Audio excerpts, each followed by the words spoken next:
Let's suppose हमने एक company बनाई, ठीक है, हमारी कंपनी है, तो हमने उस कंपनी को मैनेज करने के लिए कुछ मैनेजर्स रखे, अलग अलग एस्पेक्ट्स को मैनेज करने के लिए। तो अभी उन मैनेजर्स के प्रेजेंस में या उनके गाइडेंस में, उनके अंडर कंपनी ग्रो ही नहीं कर रही है, कंपनी का डाउनफॉल ही हुआ चला जा रहा है, ग्राफ नीचे ही जा रहा है, कोई ग्रोथ नहीं है, कंपनी के लोग ही आपस में लड़े जा रहे हैं, क्लैशेस हुए जा रहे हैं, ठीक है, मतलब कंपनी के अंदर का माहौल एकदम ही खराब है।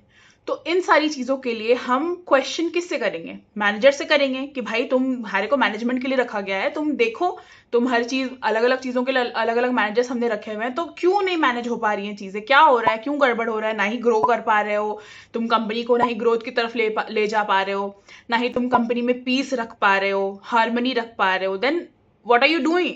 ठीक है, तुमको किस चीज की सैलरी मिल रही है, तुमको मैंने क्यों रखा हुआ है? ये क्वेश्चन हम मैनेजर से करेंगे कि नहीं करेंगे, जो कंपनी हमने उसके हाथ में सौंपी हुई है मैनेज करने के लिए। तो अगर हम सेम चीज अपनी कंट्री के लिए करें, हमारी कंट्री के जो मैनेजर्स हैं उनसे हम क्वेश्चन क्यों नहीं पूछेंगे?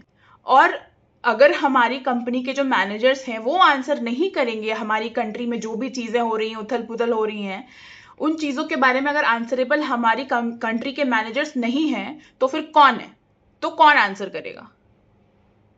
और अगर हम चुपचाप से बैठ जाएं, अगर मान लो मेरी कंपनी है डूब रही है, मैं बोलो डूबने दो यार, छोड़ो, हटाओ, तो लॉस किसका है? मेरा ही है ना, क्योंकि अगर मेरी कंपनी है तो मेरा लॉस है, वैसे ही मेरी कंट्री है तो मेरा लॉस है। तो जो भी अगर इस कंट्री को अपना मानता है तो इस कंट्री में कुछ भी गड़बड़ होगा और वो क्वेश्चन नहीं पूछ रहा है, which is suppose to mean that you don't actually feel कि ये तुम्हारी कंट्री है।